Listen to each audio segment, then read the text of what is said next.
vocês? Vixe, Jimenez, veio pelada hoje. Eita, segunda-feira. Seguinte. Calma. Hoje o babado vai ser forte. O meu convidado de hoje, ele é daqueles que fala tudo mesmo, né? Não fala, assim, aliás, ele não perde a chance de falar. Polêmica é o nome dele, Alexandre Frota Polêmica. Fez tudo, né? Alexandre posou sem roupa, fez protesto contra a nudez em museu, já foi acusado de fazer apologia ao estupro, mas também é um cara de muito talento, né? Eu sempre achei o Alexandre muito talentoso como ator. Ele vai contar também tudo sobre os processos que recebeu. Alexandre Frota vai encarar o nosso quadro aqui, ó. Palavra-chave. Tô até com medo de começar, hein? Roda aí o programaço de hoje. Vai! Polêmico. E se eu tiver que ser homofóbico contra o senhor, eu serei. Durão ou marqueteiro? Eu não serei pautado nem por movimentos, nem por políticos, muito menos por partidos. Alexandre Frota está no olho do furacão. O Brasil fica sustentando esses vermes todos pra fazer esse tipo de coisa. Protesto contra a nudez no museu. Vocês deviam ter vergonha do que vocês fizeram. Isso era erotizar as crianças. Acusação de apologia ao estupro. Isso é um absurdo, isso é uma vergonha, isso é uma patifaria. Ameaça de morte. Nós precisamos ir pro embate. Chega, basta, acabou, não dá mais. Alexandre Frota vai encarar a palavra-chave. O país está afundando. O país está afundando. Não saia daí. Já começou com tudo, vamos falar. Boa noite, Alexandre Frota, tudo bem com você? Boa noite, Luciana. Quanto tempo? Quanto tempo, né? Tudo bem? Muito bem, e você? Tudo ótimo. A última vez que eu estive aqui foi com o Bolsonaro. Quanto tempo faz isso? Tem, acho que quase um mês. Não, mas não dando entrevista. Dando entrevista faz muito tempo. Não, ele fez você, esse quadro. Você. Não, eu já não venho aqui há muito tempo. Quanto tempo? Acho que mais de um ano. Não, acho que faz mais, hein? Mais? Faz uns 4 anos. Não, 4 Aham. anos. É que passa rápido mesmo. Então tá, então Bom, 4 tava com anos. saudades. Então a gente vai botar aqui pra quebrar, hein? Tá preparado? Tô sempre preparado nessa Você vida. tá, né? Nessa vida tem que estar sempre preparado. Nossa, é verdade. Já conheço o Alexandre há muitos anos. Tá sempre preparado, Alexandre? Tem que estar, né, Luciana? Uma vida de altos e baixos, né? Uma vida de vitórias, fracassos, sucessos, derrotas. Você tem que estar sempre preparado, né? E eu venho me superando a cada instante, a cada obstáculo que Deus coloca na minha vida, eu venho trilhando e venho conseguindo passar. Ok. Por isso que eu tô vivo aqui. Bom, então, como ele falou, Alexandre Frota já fez de tudo um pouco. Agora eu quero relembrar essa trajetória realmente muito extensa do ator, empresário, funkeiro. Rola aí. Alexandre Frota atuou em novelas de sucesso. A gente tem que arrumar outro jeito. Que jeito? Falta meia hora. Agitou o reality show. Educação, gente, pelo amor de Deus. Então vou deixar ela acabar de falar, depois eu volto pra sala porque eu não aguento ouvir nem a voz dela. Tirou a roupa para a revista do público gay. E sem medo de recomeçar, decidiu cantar funk. Eu sou estilo pitbull. Eu sou estilo pitbull. E claro, criou polêmica com muitos famosos. É safada mesmo, pode me processar, Letícia Sabatella. Esses fãs do Fábio Assunção, esse bando de pau tem aí. Em 2013, lançou a biografia Identidade Frota, a Estrela e a Escuridão 5.0. Revelou casos com celebridades. A luta contra as drogas. Hoje o ator volta à mídia com opiniões políticas. Acho que o João Dória está certo. Alexandre Frota está pronto para abrir a intimidade na palavra-chave. Tá, mais ou menos. Simone Garuti. Simone. Muito bem. Falou bem? Falou bem. Tudo certinho? Ela sempre fala bem, né? Sempre. Esposa do meu amigo. É gente boa. É isso. Aliás, aí. vou mandar um beijo pra Fá Morena, antes que eu me esqueça, que hoje é o dia do aniversário dela. Um beijo, Fá. Eu me lembrei porque a Simone estava indo na festa, por isso que eu lembrei. Vamos lá, vamos escolher um número aqui. São todos os seus números, alguma coisa que tem a ver com a sua vida, cada número desse, você escolhe o seu primeiro número. Tá bom. Vou começar pelo 5. Número 5. Vixe, é uma boa coisa aqui. Vamos falar sobre a sua vida como ator. Sim. Antes de qualquer outra ocupação, Alexandre Frota é realmente muito conhecido pelo trabalho de ator. Vamos assistir. Você ficou quanto tempo na Praça é Nossa? Na praça, entre idas e vindas, 15 anos.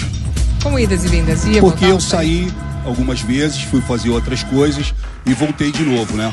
Eu sempre fui muito bem tratado lá no SBT, tenho grandes amigos lá, e o Carlos Alberto de Nóbrega, sem dúvida, é um deles. Fico até emocionado de falar do Carlos Alberto, porque o Carlos Alberto me ajudou muito na minha vida, nos momentos difíceis que eu passei, né? O Silvio Santos também, o carinho que o Silvio tem. Eu às vezes vejo algumas pessoas falando que Casa dos Artistas não foi importante para eles, pessoas que fizeram, né, o programa comigo.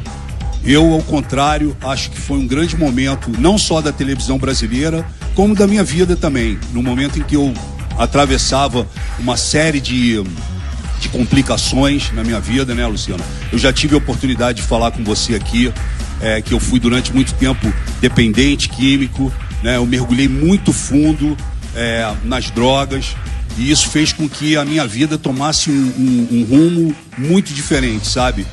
E no SBT eu fui acolhido, eu fui bem recebido, né? Fui abraçado. Então eu tenho muito carinho pelo Carlos Alberto. As pessoas me perguntam, você foi demitido do SBT? Sabe que nem eu sei, porque o meu contrato venceu e não foi renovado. Então, se foi tão legal, por que não foi renovado? Não sei, eu acho que era o momento. Eu acho que eu tinha cumprido ali também a minha etapa no SBT, sabe? O meu ciclo ali. Então eu não me arrependo nem um pouco, tenho grandes amigos, tenho saudades, mas eu acho que encerrou ali. Eu também já não me entregava mais no trabalho ali no SBT, na praça, como eu gostaria, sabe? Então, eu acho que o Carlos Alberto, ele renovou a praça. Hoje é um dos programas de maior sucesso do SBT. Ele, na idade dele, né, ele consegue ainda trabalhar e cavar a oportunidade para jovens, né, talentos. Claro. Então, mas assim, então eu só tenho a agradecer a ele. Então você não sabe por quê? Você não foi lá perguntar? Não é que eu não sei por quê. Você acha que o ciclo tinha terminado? Venceu ali, eles falaram, nós não vamos renovar, e eu também nem argumentei, entendeu, Luciano? Eu acho que era o momento, foi esse, e eu deixei muitos amigos lá, ele é um, Silvio é outro, enfim, tenho muito carinho por eles. E a minha carreira, né, foi uma carreira que começou... Você começou muito jovem na TV Globo, é verdade que seu pai era um... Meu pai foi produtor de televisão, eu comecei muito jovem, entrei muito cedo para a TV Globo. Ficou famoso muito rápido. Fiquei muito rápido, famoso. Você estava preparado para essa fama? Não estava preparado para o sucesso. Na quarta-feira eu não era ninguém e na quinta-feira eu não podia andar na rua, né? Eu fiz grandes sucessos na... Rock Santeiro foi a primeira? Rock Santeiro, não. A primeira foi Livre para Voar, com Tony Ramos, Carla Camurati, enfim. Mas eu não estava preparado para aquele mundo, não estava preparado para aquilo, sabe? E muitas vezes eu, né, senti que eu derrapei, né, muito jovem. Quando eu entrei para a TV Globo, eu tinha 18 anos de idade, 19 anos, sabe? Mas foi um processo bacana, assim. Eu costumo dizer que eu não me arrependo das coisas que eu fiz na minha vida, apesar de, né, ter errado algumas vezes, mas acertei muito também. E hoje, com 54 anos de idade, eu me encontro no momento talvez mais feliz da minha vida. Olha. Né?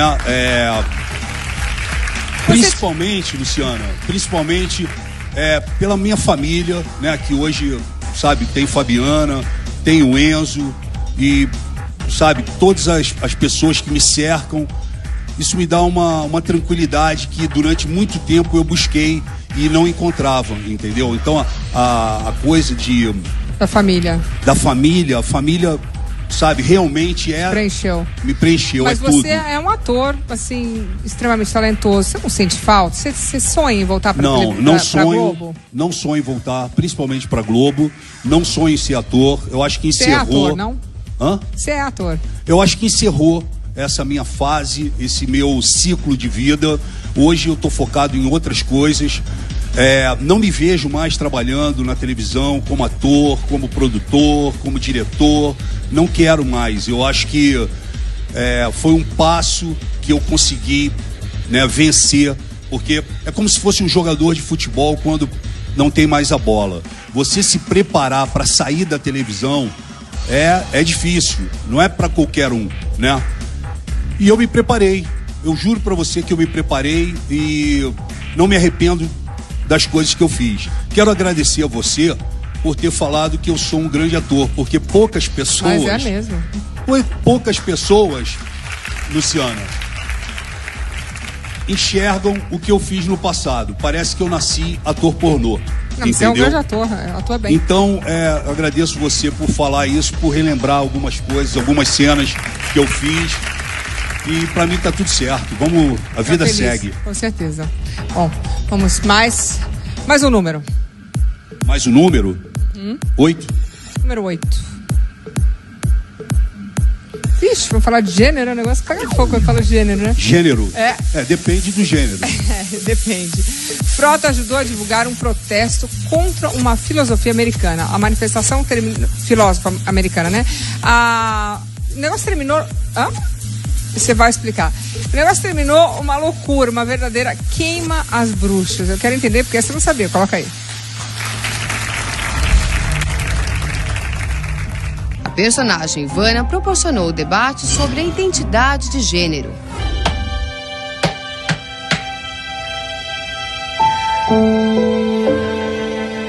A novela abriu espaço para discutir o preconceito.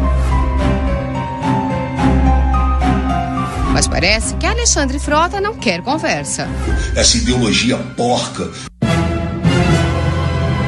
que quer transformar as famílias brasileiras, que quer fazer com que seus filhos sejam filhas e que suas filhas sejam filhos. O ator divulgou um protesto contra a americana Judith Butler, especialista em estudos de gêneros, que veio ao Brasil. Mais uma vez, essa mulher, essa porca, vem ao país, né, no Sesc Pompeia, e se ninguém faz nada, nós vamos fazer, eu vou fazer, nós vamos protestar. Não vamos aceitar essa democracia liberal maquiada de ideologia de gênero que essa mulher, essa sujeita, traz ao país. O convite de Frota surtiu efeito. No ato contra a Judith Butler, olha lá, destruidora de família, criadora da ideologia de gênero. Estamos chegando aqui agora contra a Judith Butler. No dia do seminário, ativistas a favor e contra a filósofa se enfrentaram. Inquisição não! Inquisição não! Inquisição não! Inquisição não! Ao final, um boneco com o rosto de Judith foi incendiado. Boneco da Butler! Aqui, ó, canalha!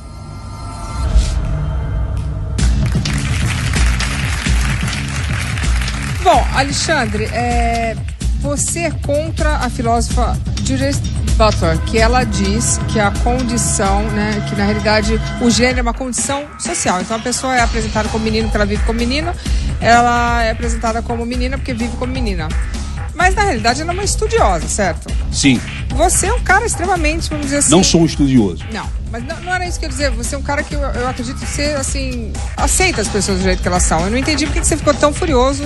Eu fiquei furioso, Luciana, porque essa ideologia de gênero que é colocada por essa esquerda porca, totalitária, suja, né, quer atingir as nossas crianças. Querem acabar com a inocência das crianças, com a infância das crianças. Eles querem doutrinar as crianças dentro das escolas. Não sei se você sabe, muitas escolas se tornaram verdadeiros comitês, bunkers do PT.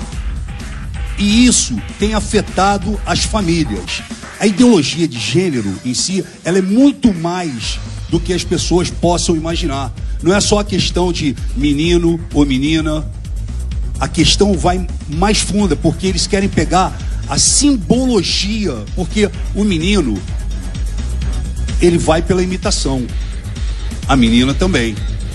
E aí eles querem transformar o que não existe. Mas isso que você está falando é o que ela disse, que ele vai para limitação. Não, então eles querem transformar as nossas crianças, os nossos filhos, roubar completamente a infância dessas crianças. E isso eu não aceito. Por que ele roubaria a infância? Porque eles querem transformar. Vou te dar um exemplo. O Jean Willis, a Érica Cocai, por exemplo, eles são autores de uma lei que pode fazer com que o seu filho, aos 7, aos 8 anos de idade, possa decidir fazer uma operação e trocar o sexo sem a sua autorização.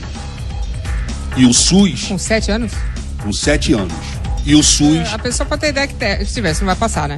Não, eles estão tentando. Tá bom, com 7 anos ninguém... Mas eles estão tentando. Não, e bem. Nós estamos justamente fazendo o contrário. Nós estamos brigando para que isso não aconteça. Com 7 anos não vai dar, mas vamos voltar para a Júlia. Não, então, mas você mesmo já ficou incomodada quando falou de 7 e 8 anos. Não é de 7, não é de 8, não é de 9. Quem tem que decidir com 7 anos são os pais. Os pais é que educam.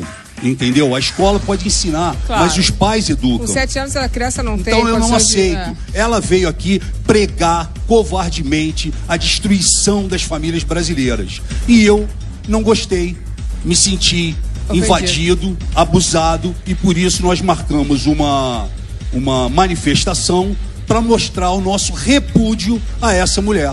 Tá, tudo bem, Alexandre, mas, por exemplo, vocês fizeram uma manifestação, você disse que ela veio aqui tentar roubar a infância das crianças, certo? Mas você não é que ela veio tentar. Ela veio... A ideologia prega isso. Ok, aí vocês botaram uma bruxa com a cara da mulher e tacaram fogo na bruxa. Luciana, nós não colocamos uma bruxa. Se você tá achando que ela é uma bruxa, é porque ela é uma bruxa. É uma imagem violenta então, também, vai. Não, mas não é uma bruxa. Ali é um boneco representando ela. Outro dia, Luciano... Tá, mas é violento também, vou te falar uma coisa, não houve comoção... Estava escrito queime a bruxa. Houve aqui, não houve comoção quando as feministas estiveram na Avenida Paulista e queimaram um boneco do Alexandre Frota.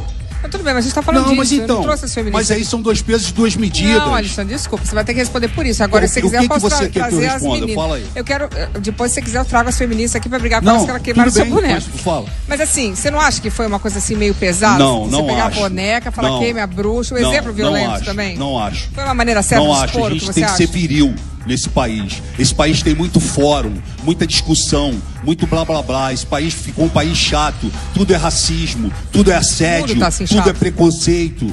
Entendeu? Então eu não acho que foi violento. Muito pelo contrário. Marcamos posição e assim será. Então queimar a boneca representando a filósofa não é violento. Não é violento. Pode ser violento para você, pode ser violento para ele, para ela. Para mim não é violento. Ok. E você, quando você descobriu que a filósofa, ela não veio para o Brasil para falar sobre os estudos do gênero, porque na realidade ela tinha vindo para falar sobre democracia, conflito entre Israel e Palestina. Não, ela veio falar sobre democracia também. Só que isso daí pra gente não influenciava, porque era a oportunidade de pegá-la aqui, entendeu? Mas tinha gente interessada em ouvir sobre o conflito de Israel Tudo e Palestina. bem, mas ouviram. Nós fizemos fora, nós não entramos. Nós fizemos na rua. Mas é um direito foi conturbado. Não, é um direito da gente se manifestar como cidadão brasileiro. E no aeroporto também a coitada da mulher foi embora, vocês ameaçaram, foi uma loucura. Não, ninguém ameaçou ela no aeroporto. No aeroporto ela foi ouvindo o que ela tinha que ouvir, mais nada. Ninguém ameaçou. Entendi. Ok. A gente é muito tranquilo em relação a isso. Não pareceu tão tranquilo aquela... Olha só, Luciana, nós não fazemos parte de MTST, PT e CUT, que quebram tudo pelo país, que incendeiam tudo, que ameaçam as pessoas, que assassinam as pessoas, mas entendeu? Eu não tô falando é bem de política. diferente. Não, mas não é de política, porque aquilo foi um ato político. Aquilo foi um ato contra uma mulher que vem pregar uma ideologia e uma política dela que nós não aceitamos aqui. Eu entendo, mas a gente não pode chamar a mulher de petista até porque ela é americana, né? Não, mas eu não estou chamando ela de petista. Eu estou te falando que você está falando que foi um ato violento e eu estou te falando que a minha turma não é violenta. Ok. Vamos pro próximo. Escolhe outro número. Ele não gostou da moça, é melhor ela não voltar, hein? Não, a gente, não só eu, milhões de brasileiros não gostaram da moça. Ok. Vamos lá. Eu quero a 10. Número 10, vamos lá. Vamos falar do reality show, que você acabou falando que você gostou, né? Alexandre Frota, expert em reality show. Você me deu fome agora vendo isso, né? Tava bom isso. Bom, responda. O que você quer que eu responda? Reality show. Primeiro, vamos dizer que o Silvio ficou apaixonado por você, sim, né? E voltou. A Casa dos Artistas marcou. Você virou expert. Depois eu fui pra Portugal também. Eu adoro reality show, acho um formato brilhante, muito bacana. Não sei se você brilhante. Não ficava doido lá dentro? Não sei se brilhante, mas é gostoso você jogar esse jogo da convivência com outras pessoas. Gosta? Eu gosto. Eu acho que eu também já cumpri o meu ciclo, né? Já fiz o que eu tinha que fazer. Fiz 3 reality shows, né? Fiz a Fazenda em Portugal, né? Que lá o nome é Quinta das Celebridades. Fiz um chamado A Primeira Companhia, onde durante 7 semanas você se torna um fuzileiro naval. Olha. E fiz aqui a Casa dos Artistas, e né? Voltou, né? Voltou. E implantei também aqui a Fazenda, né? Na emissora, na Record, que tá aí até hoje, né? Enfim, eu gosto do reality show, assisto Big Brother. Aquilo era um personagem que você criou? Não. Era você? Não, era eu mesmo. Nunca criei personagem dentro. Mas tava jogando, né? Não, você tem que jogar, porque se você não jogar, você não chega à final. Eu cheguei à final de todas. Eu não ganhei, mas cheguei à final de todas. Tem que jogar. Você tem que jogar. Tem que ser um pouco falso, tem que ser um pouco... Não é que você tem que ser falso, muito pelo contrário, você tem que ser verdadeiro, mas você tem que saber jogar ali dentro. Porque se você ficar parado em cima do muro, hoje em dia na vida você não pode mais ficar em cima do muro. A gente tem que escolher um lugar, né? Ou vai aqui ou vai lá, não tem jeito. O reality show é isso. Eu acompanho o Big Brother, acompanho a Fazenda. A Fazenda tá boa. A Fazenda tá boa. Tô torcendo pro Marco ganhar. Eu quero saber o seguinte, é verdade que rolou um clima entre você e o participante José Castelo Branco? Não, o Castelo Branco é uma pessoa adorável, uma pessoa que eu tenho um carinho grande. Ele é uma mistura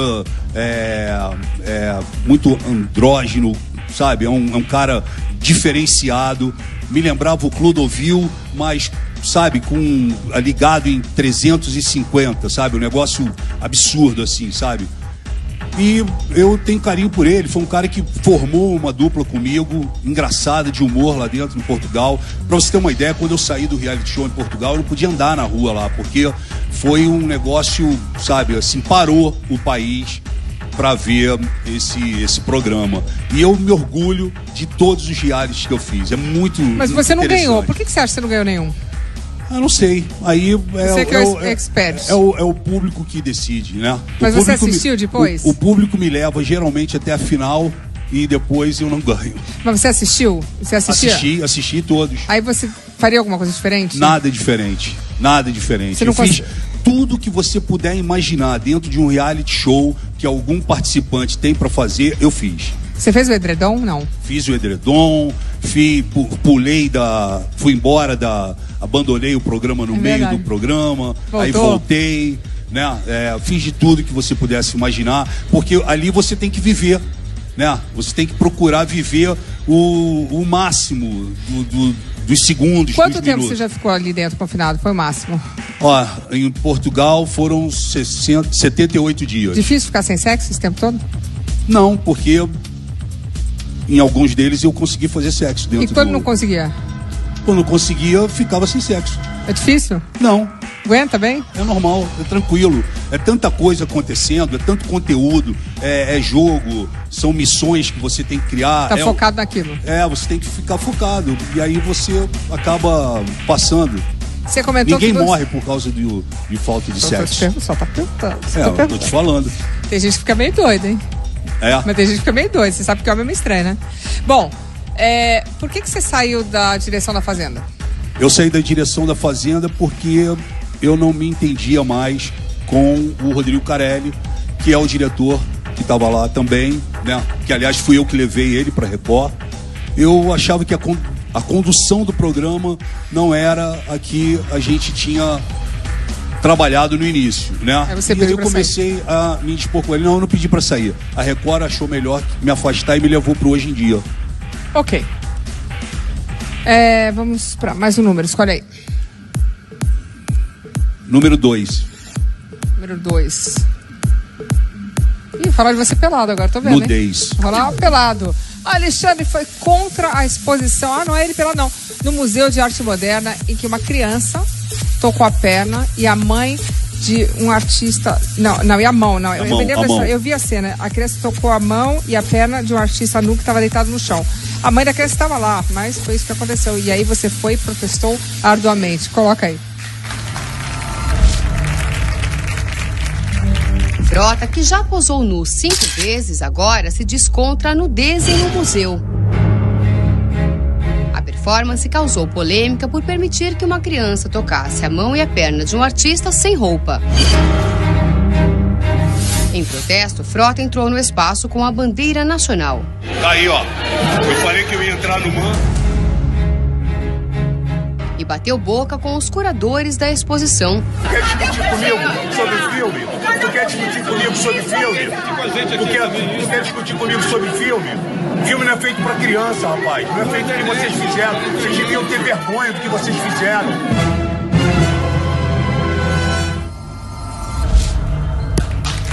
Bom, antes de eu falar com o Alexandre, eu quero falar com você. Então, Alexandre, essa exposição realmente foi assim... Foi no MAN. Foi no MAN, e foi uma exposição. confusão, tava lá o artista deitado. Isso. Algumas pessoas não gostaram, algumas pessoas disseram que na exposição estava dizendo que tinha realmente esse tipo de cena e a criança estava com a mãe. Algumas pessoas acharam que isso incitava a pedofilia. Você ficou revoltado? Eu não fiquei revoltado, eu não gostei, né? Porque aquilo ali foi colocado, Luciano, como arte. Né? Um homem nu e uma menor de idade tocando no homem. Ainda que com a mãe lá dentro, né? Foi um absurdo aquilo. Uma criança menor de idade tocando num homem completamente nu. E as pessoas trabalhando isso para fora, divulgando como arte. Eu não vi arte ali. Eu fui até o MAN e a faixa de classificação estava bem escondida. Qualquer mãe que entrasse com a criança ali não conseguiria ver, né, o aviso de atenção.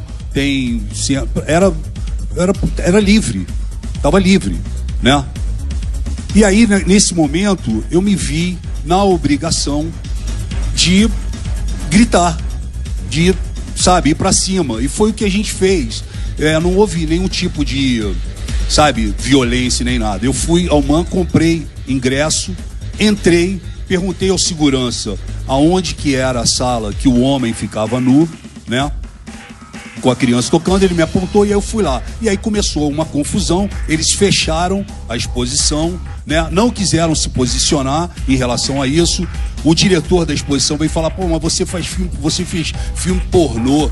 Aí eu falei, mas filme pornô não é para criança, sabe? O Estatuto da Criança e do Adolescente proíbe a exposição da criança em qualquer ato onde possa ter, por exemplo, uma ação como essa, um homem ali nu. É proibido isso, né? Tanto é que o Magno Malta vem fazendo um excelente trabalho em cima, né, dessa situação que aconteceu. Porque aí outros artistas, né, que eu não vou falar os nomes aqui, montaram um site, né, incentivando, né, e criticando a nossa ação como se fosse censura. Não foi censura. Sabe, eu acho que a arte, ela liberta, ela deve existir. A cultura, a arte, mas daquele jeito que foi colocado ali, nem eu, nem milhões de brasileiros que estão me assistindo agora concordaram com isso. E eu sou apenas mais uma voz no meio de milhões de brasileiros que pode chegar lá e falar. Eu fui lá e fechei aquela exposição. Se tivesse a placa que você falou que estava escondida, se ela estivesse à vista, você acha que com qual idade a criança ou o adolescente poderia entrar naquela exposição? Acima de 18 anos. 16 não. 16 não. 18. 18 anos. Então adultos. Adultos. E aí você vê 4, 5 crianças em volta de um homem, né? A mãe incentivando a criança a tocar naquele homem e as pessoas fotografando e falando, não, isso é arte. Eu não acho que seja arte. E aí eu fui lá e fechei aquela exposição, né? Eu fui acusado de censurar. Eu acho que eu não censurei nada. Eu acho que eu cumpri o meu papel como cidadão brasileiro. Não só eu, como tinham vários amigos meus que trabalham em função disso também, de questionar, de criticar, de buscar sabe, a verdade. Mas não é pela nudez em si, é pelo ato, porque, por exemplo, na Capela Sistina tem, assim, anjinhos pelados. Não, era pela nudez ali. E o ato do toque, né? O ato do toque. Entendi. De um menor de idade tocando num homem deitado, esparramado ali. Tá, é porque era uma pessoa de carne e osso, porque no museu tem várias estátuas, pinturas, quadros, de pessoas nuas, e a criança vê. Vê. Isso pode? Isso pode. É porque era uma pessoa. Era uma pessoa e ele tocando ali. É. Eu não gostei. Você gostaria? Então, eu não sei, eu não levaria meu filho de 7 anos. Então a gente já concorda em alguma coisa. Até porque a gente está no Brasil, aqui na Suécia a coisa deve ser diferente. Aqui a gente já fica meio... o meu filhinho de 7 anos, eu não levaria. Pois é. É, acho. Eu não Mas, levaria por exemplo, o meu na Alemanha, no parque, que tem um monte de gente pelada, eu levaria, porque é uma outra história. Depende do contexto. Entendi. O contexto ali, eu então, acho aquele que, contexto ali... Não dava, eu me senti na obrigação. Mas eu não sei se eu mandaria fechar, mas eu talvez não levasse. Eu não mandei fechar, eles fecharam porque eles quiseram. Porque eu tava lá dentro, eu paguei o ingresso. E eles fecharam, eles resolveram fechar e deixaram os ativistas do lado de fora. E eu fiquei lá dentro, eu e mais 2, 3 pessoas só. E, bom, hoje em dia a gente tem problema com crianças que veem pornografia na internet. Você acha que o pai e a mãe também têm que ser penalizados? Não acho que tem que ser penalizado, eu acho que tem que fiscalizar. Você tem que educar, você tem que trabalhar para que isso, né, possa ser evitado. Na verdade, eu acho que deveria ser trancado. Mas, por exemplo... na internet. Mas tem Sim, jeito, infelizmente tem. Né? É aberto, infelizmente tem. Se você conhece seu filho, dá para botar o parent control. Eu acho que cabe aos pais, né? Então, aquela mãe que levou a criança, você acha que foi falta de responsabilidade dela? Falta de responsabilidade, falta de... não teve noção do que ela estava fazendo com aquela criança. Mas essa é a arte que é pregada por essa gente de esquerda, Luciano. Eu tenho que falar isso aqui, infelizmente. É uma gente sórdida, uma gente suja, entendeu? Que prega uma arte vagabunda, entendeu? Mais uma vez agredindo as crianças, agredindo as famílias, agredindo as pessoas, né? Agredindo a maioria do Brasil, da população. Nós não podemos achar que isso é uma coisa normal. O cara, quando veio falar pra mim, mas você fez filme pornô? Eu falei, mas meu irmão, fiz filme pornô para um segmento para maiores de idade e não obriguei a ninguém e não coloquei isso para uma criança. Entendeu, Luciano? Então eu não posso achar que isso é normal. Não cabe. Já falar, o Frota ficou velho, o Frota ficou careta, o Frota é conservador. Você ficou careta? Fiquei careta. Fiquei careta, fiquei conservador, fiquei tudo. Agora é pai, ficou careta. Eu sou pai, eu tenho responsabilidade, né? Eu fui Você um cara... é pai de dois? Eu fui um cara irresponsável na minha vida durante muito tempo. Eu acho que chegou a hora, sabe, de eu fazer alguma coisa. E eu acho que, como eu tenho a voz, eu posso chegar e falar, tomar a frente das coisas. Você é um pai careta, então? Eu sou um pai coruja, babão, e a Fabiana tá até ali, né? Aliás, eu queria... ele tá assistindo, eu fiz questão que o Enzo assistisse. O Maian tá viajando, tá morando fora, tá na Bélgica, mas o Enzo tá assistindo. E o Enzo, hoje, eu quero que ele saiba, porque ele tá assistindo agora, ele é a minha razão de estar vivo, né? Eu faço tudo pra ele, pra Fabiana, mas ele tem uma ligação comigo espiritual muito grande. Quantos anos ele tem? Ele tem 10 anos. E eu devo a minha vida a ele. Se eu tô vivo hoje em dia, é graças a esse garoto que mudou o meu jeito de pensar em relação a tudo na vida. E o Maian?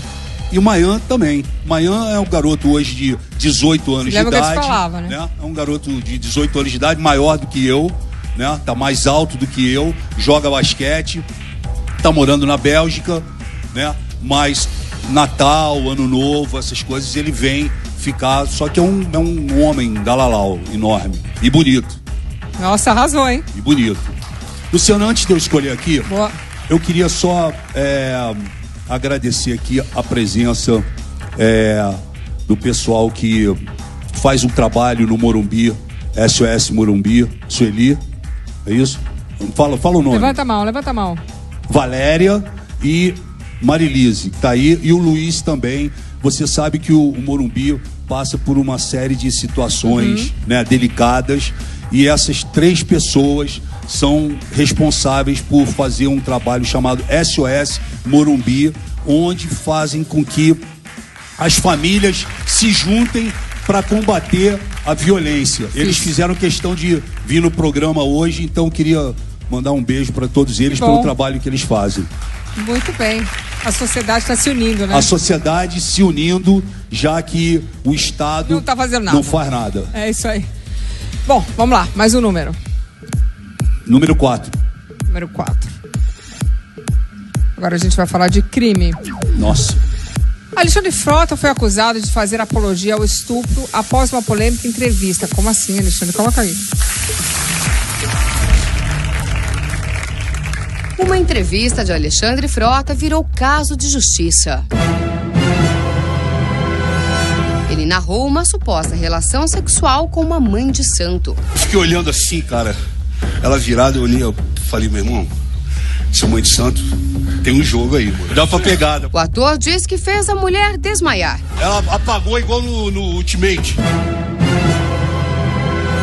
Muitos telespectadores acreditaram que Frota fez apologia ao estupro. Ele foi denunciado e investigado pelo Ministério Público. Em uma rede social, desabafou. É muito grave essa acusação. Não pensaram na minha família, filhos em colégios, esposa e etc. Não vou aceitar a calúnia levantada a meu respeito de uma história de ficção, uma piada. Estamos em um estado democrático. Criticar, ok. Julgar, jamais. Não é justo comigo. Me chamar de estuprador, isso é muito sério. E agora? Será que Frota tem mais cuidado com o que fala? Vamos lá, Alexandre, aquilo era uma piada, é isso? Luciana, antes de mais nada, para deixar claro para todo mundo, esse caso, né, que foi maldosamente levantado contra mim e feito por 3 oportunistas chamados Sâmia Bonfim, que é vereadora de São Paulo, pelo PSOL, Jean Willis, que é vereador, deputado federal pelo PSOL, e Érica Cocai, deputada federal do PT. Essas pessoas maldosamente criaram uma situação para mim muito grave, porque eu fui a um programa de televisão, fiz uma brincadeira infeliz, mas fiz uma brincadeira, contei em forma de piada, a plateia era 95% formada por mulheres, e quando terminou o programa, que é um programa de humor, passando às 11h30 da noite, 11h30 da noite, para maiores de 18 anos, enfim, eu contei uma história fictícia, né?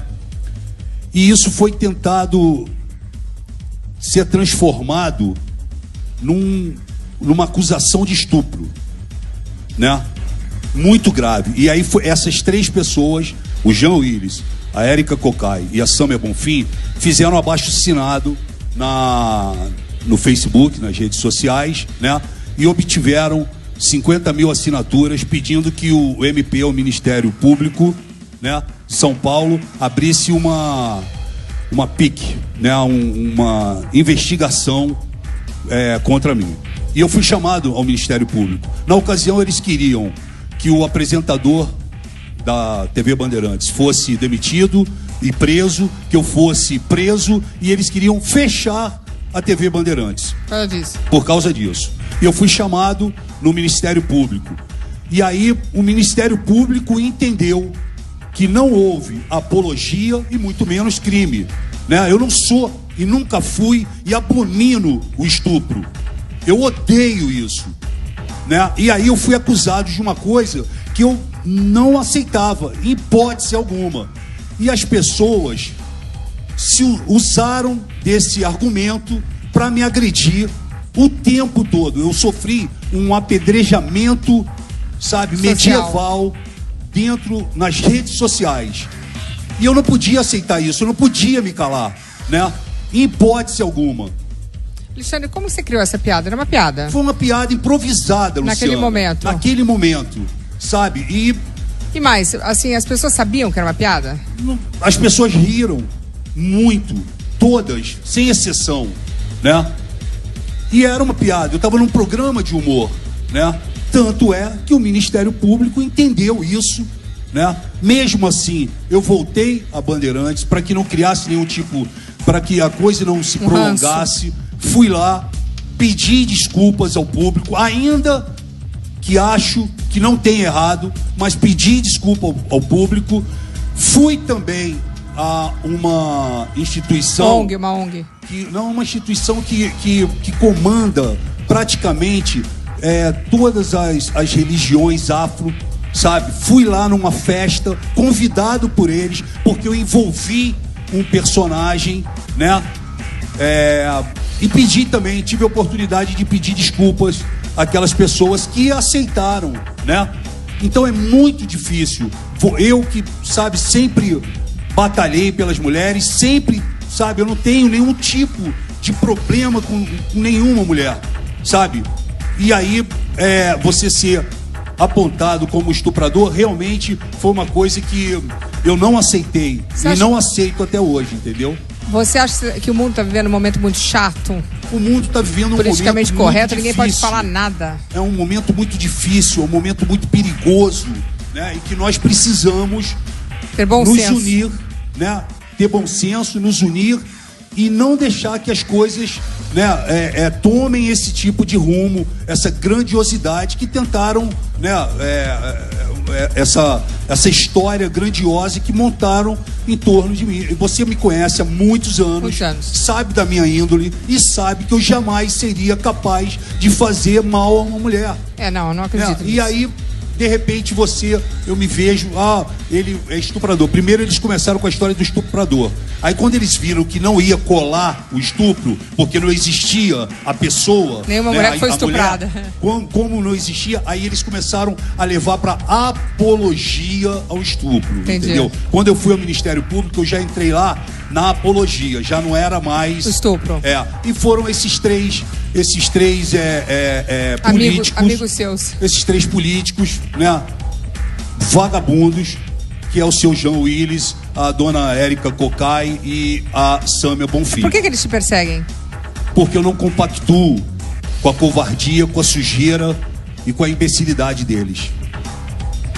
Então você disse que você pediu desculpa, mas... Eu pedi desculpa às mulheres, ao público brasileiro, à minha família, pedi a todas as religiões afrodescendentes.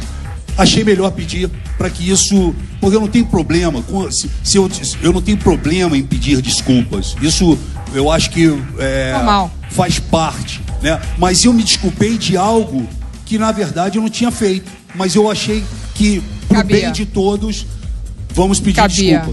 Eu sei como é que é. Casamento a gente sempre faz isso, né? Desculpa. Não é? Então tá bom. Desculpa aí, né? Vamos lá, mais um número. Mais um número? Vamos no número 1. Número 1. Vamos falar de processo. Crime, processo. Alexandre Frota e o deputado João Willis, amigo dele, trocaram farpas e processos. Vamos ver quem levou a melhor ou a pior, né? Coloca aí. A rivalidade entre Frota e João Willis já rendeu processo. Sobre o polêmico caso com a mãe de santo, o político desabafou. Algumas pessoas talvez não entendam, mas isso não é uma aventura sexual. Isso é um estupro com todas as letras que talvez só tenha sido contado agora porque o crime já tenha prescrito. O ator apresentou uma queixa-crime contra Jean, mas o Supremo Tribunal Federal rejeitou por unanimidade. Alexandre postou este vídeo para o deputado. O senhor é contra a família, o senhor apoia nas escolas o kit gay, o senhor é contra a redução da maioridade penal, mas é a favor do aborto, é a favor de legalizar as drogas. O senhor quer que a prostituição vire emprego, quer que menores do tráfico sejam reconhecidos como profissionais da área. Traficar possa ser emprego. E afirma que ser homofóbico não é crime. Você não me representa em nada. E se eu tiver que ser homofóbico contra o senhor, eu serei. Assim como você é heterofóbico. Aliás, quero que me mostre na Constituição onde é crime ser homofóbico. João Íris conseguiu na justiça que Alexandre Frota pague uma indenização de R$10 mil por danos morais. Será que essa guerra chegou ao fim? Vixe, isso vai levar realmente mais que um tempinho pra gente conversar. Mas antes eu volto em 15 segundos, segura. Então, o negócio pegou fogo aqui, você com seu amigo lá, o João Íris. O João Íris não é meu amigo e nunca será. Bom, o que aconteceu? Aqui está dizendo que você teve que pagar uma indenização de R$10 mil. Exatamente o que aconteceu. O João Íris, para que você entenda, ele é um deputado assumidamente gay, né? Dentro do Congresso. Eu não tenho absolutamente nada contra as preferências sexuais do João Íris. Muito pelo contrário, acho louvável o que ele deve fazer entre quatro paredes, que deve ser bem melhor do que ele faz na política brasileira. Entendeu, Luciana? Ele é um cara que prega o socialismo. Ele prega o socialismo. Só que ele não dispensa um camarote de cerveja no carnaval. Ele não dispensa um iPhone. Ele não dispensa uma calça de marca. Ele diz lutar pelas minorias. Mas ele não luta por todas as minorias. Só pelas minorias que interessa a ele. Ele é um cara que também tenta viabilizar a queda das famílias no Brasil. Ele é um deputado, como deputado, não estou falando ele, João Íris, pessoa, ele como deputado, ele é um cara medíocre, mentiroso, sujo e covarde. Então, o João Íris tem batido de frente comigo em diversas questões. É um cara que trabalha pela ideologia de gênero. É dele, é ele que quer transformar o seu filho em filha. Mas por que ele faria isso? Pergunte a ele. Pergunte a ele. É ele que é a favor do aborto em qualquer condição. Tem muitos países que deixam o aborto. Sim, mas nós estamos aqui no Brasil com o João Íris. Tá. Né? Então, o João Íris, ele tem trabalhado de encontro ao que a maioria da sociedade do Brasil espera. Ele é um cara que ele deveria ter vergonha, sabe, de fazer o que ele faz. O Clodovil, por exemplo, também era um homossexual, mas não se vitimizava, não trabalhava baixo que nem um rato de esgoto como ele é. Então o João Íris é um cara que eu jamais vou respeitá-lo como deputado federal. E outra coisa que eu vou contar que talvez as pessoas não saibam. O João Íris me chamou de homofóbico, né? Aí os leitores, os seguidores dele me chamam de viado. Eu nunca vi um viado homofóbico, nem vice-versa. Ah, mas tem, viu? Tem? Bom, opa! Mas eu não sou. E aí, ele trabalhou... Mas você não é contra os gays? Nunca fui contra os gays, muito pelo contrário. Eu tenho amigos enormes, amigos meus de muitos anos de coração que são gays. Filme até beijando... Fiz filmes, né? Fiz 5 capas da revista G, fui padrinho de parada gay, né? Nunca, se tem alguém que levantou a bandeira LGBT nesse Brasil, fui eu. Então não é esse o problema. Eu jamais, eu não tenho problema nenhum. Muito pelo contrário, Luciana. Eu não tenho problema com as preferências sexuais, com as preferências religiosas de ninguém. Muito meu problema é a atuação dele como deputado federal, que é covarde, que é suja e que vai de encontro com o que o brasileiro, com o que a família brasileira espera dele. Conheço, claro. Você nunca tentou conversar? O João Íris já sentou no meu colo. Desculpa? O João Íris já sentou no meu colo. O João Íris, quando ele saiu do Big Brother, ele foi trabalhar na revista G como colunista. Você talvez não lembre, mas ele era colunista da revista G, conhecido como Tereza Rojão, entendeu? E sentou no meu colo aqui pedindo autógrafo, falando que eu tinha belas coxas. Ele se esquece disso, mas eu não. Acho melhor ir pro próximo número, né? Depois dessa. Vou escolher outro número? Vamos? Escolhe aí. Número 6. Vou pular essa parte da coxa. Tem um colchão mesmo, hein? Educação. Alexandre Frota deu sugestões de ensino. ao ministro da Educação. A visita causou mais polêmica, Alexandre. Coloca aí. Não chamem Alexandre Frota e Zé de Abreu para a mesma novela. Os atores não se cansam de trocar ofensas pelas redes sociais. Lembra quando Zé de Abreu cuspiu em um casal?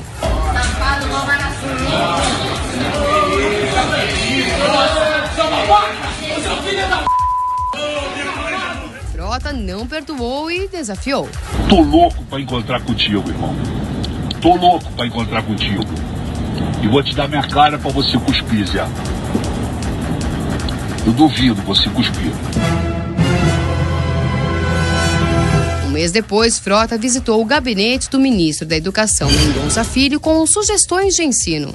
Zé de Abreu atacou. Sai a educação padrão FIFA, entra a educação padrão Frota. A briga se estende há mais de um ano e contém palavrões impublicáveis de ambas as partes. Zé de Abreu resumiu o que pensa sobre Frota. Um analfabeto que se diz líder anticorrupção. O Brasil não merecia isso.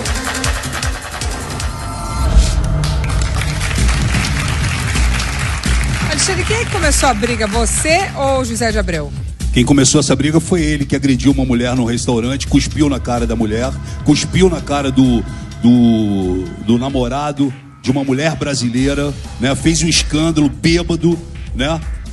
Depois ainda se vangloriou no Twitter, falando: acabei de cuspir na cara de uma mulher, ela não teve nem coragem de levantar, o marido é um bunda mole que não levantou para tomar as dores da mulher. Isso é um covarde, né? Uma covardia que o Zé de Abreu fez, né? Ele que foi um militante, sabe, do PT, foi um militante do PMDB. Aliás, ele é traidor porque ele pula de galho em galho nos partidos que ele vai, né?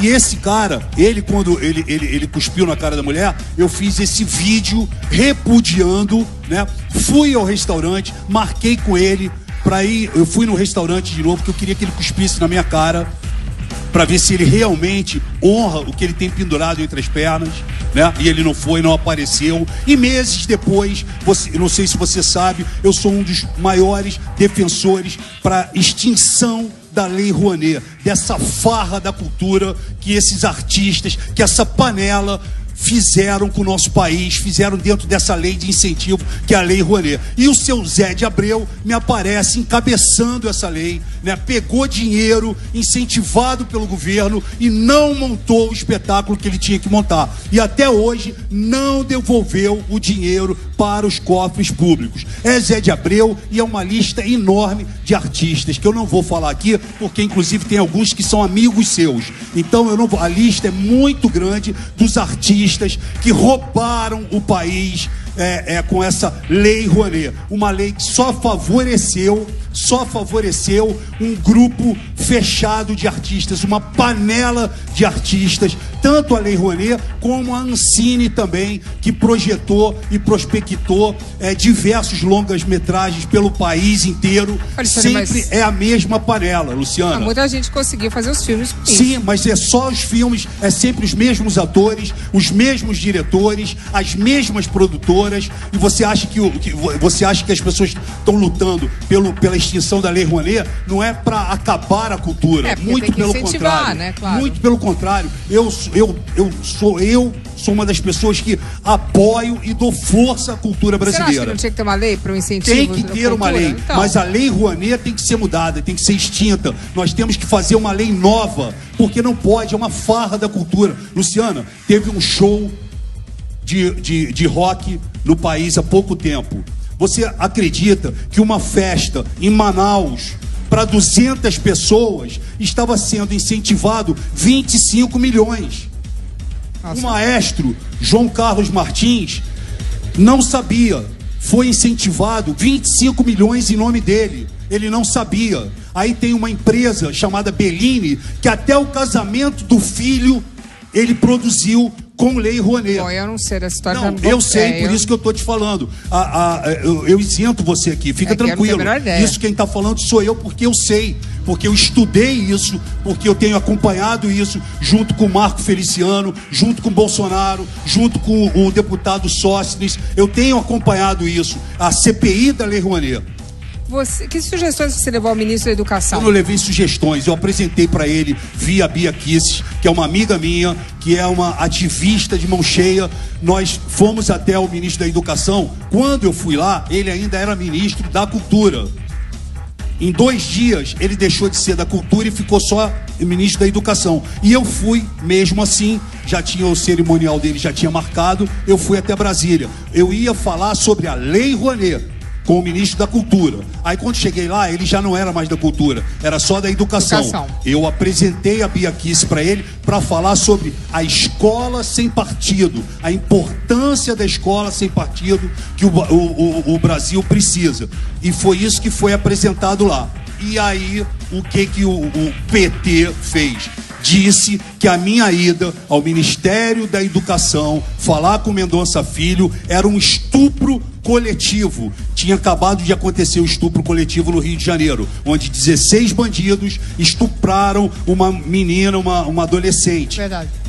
Por acaso, foi no mesmo dia que eu fui no Ministério da Educação. Eles se apegaram a isso e começaram a falar que a minha ida lá tinha sido um estupro. Na verdade, eu apresentei a Bia Kicis a ele para que ela pudesse falar da escola sem partido, que é uma escola que não quer essa doutrinação para as crianças de hoje, que são feitos por alguns professores comunistas, que ficam incentivando e doutrinando a cabeça dos filhos, dos nossos filhos, dentro de escolas e colégios. É que não tem que falar de partido algum, né? Tá bom. Então eu concordo. Bom, agora, você também fez um post dizendo que você fazia sociologia, uma faculdade... Isso daí foi uma brincadeira minha. E a faculdade saiu... Tudo bem, você colocou o post. A faculdade disse que, ó... Cadê o post? Tá lá o post, tá lá no telão, falando que você estava cursando sociologia... mas aí a faculdade disse que não tinha nem o curso. Até a faculdade caiu, juro por Deus. Eu tava passando, eu passei em frente, eu tenho um programa de rádio de segunda a sexta, às 3 da tarde, na Rádio da Cidade. Tá, eu tenho esse programa chamado Autenticidade. Eu tava passando ali na Avenida Paulista, porque nos últimos meses eu nunca andei tanto na Avenida Paulista, seja para manifestação ou seja para o programa de rádio, que é diário. E aí eu tava passando em frente à faculdade. E tem sempre essa galera na internet. Outro dia a gente estava conversando sobre isso, que fica agredindo e me chamando de analfabeto, não sei o que. Aí eu passei em frente à faculdade e falei, vou fazer uma foto aqui e vou falar que estou estudando sociologia. Aí fiz a foto dentro da faculdade, tinha os alunos lá e saí. E eu fui pra rádio. Quando cheguei na rádio, falei assim, cara, eu preciso... Vou colocar isso aqui no Twitter e vou falar que eu tô cursando o quê? Aí o cara falou, sociologia. Eu já mandei logo, tô cursando sociologia. Quando eu acabei de falar isso, os alunos da faculdade, alguns começaram a ver e falar, mas nessa faculdade aqui não tem sociologia, não. Claro. Então, mas como eu sei. Mas, tu acha que eu fiquei preocupado com isso? Mas como é que a gente sabe que era brincadeira? Não, eles não sabem que era brincadeira. Tanto é que eles foram alimentando isso. E aí chegou a reitoria da faculdade, que aí emitiu uma nota falando, não, o Frota não estuda aqui sociologia porque nós não temos sociologia aqui. Não, mas se você faz uma piada, não tem que ter um desfecho? Não tinha desfecho. Eu só coloquei isso ali de onda. Foi uma onda. Eu falei, vou tirar uma onda. Só que aí, falei que tava estudando uma coisa que não existe na faculdade, né? Entendi. Quebrei a cara, é isso? Não sei. Então, eu também não sei. Pra mim tá valendo tudo, entendeu? Pra mim tá tudo ótimo. Eu não vejo também por que essa coisa, não tem sociologia, não tem... Não, eu acho que é porque como você aponta o dedo para as pessoas que estão fazendo coisas erradas, aí de repente você fala que tá fazendo negócio, ele fala, ele tá fazendo coisa errada, eu também tá mentiroso, Outro dia eu abri a você aponta o dedo, as pessoas apontam pra você. Se eu tirar esse óculos aqui, eu não consigo ver um monte de coisa. Tá cego, hein? Tô cego. Aí, outro dia eu vi uma foto, tava o Neymar, tava o Diego Souza, tava o Daniel Alves, todo mundo com uma camisa do Flamengo. Ok. Aí eu falei, que legal, cara, os caras usando a camisa do Flamengo. Uma vez Flamengo, sempre Flamengo. A camisa era do Sport. Aí pronto, os caras caíram aí, Frota. Tu não conhece nem camisa de time. Porque você tá botando... Mas aí é o meu momento Luciana Gimenez. Obrigada. Valeu. Depois dessa, eu vou aproveitar e vou dar um recado.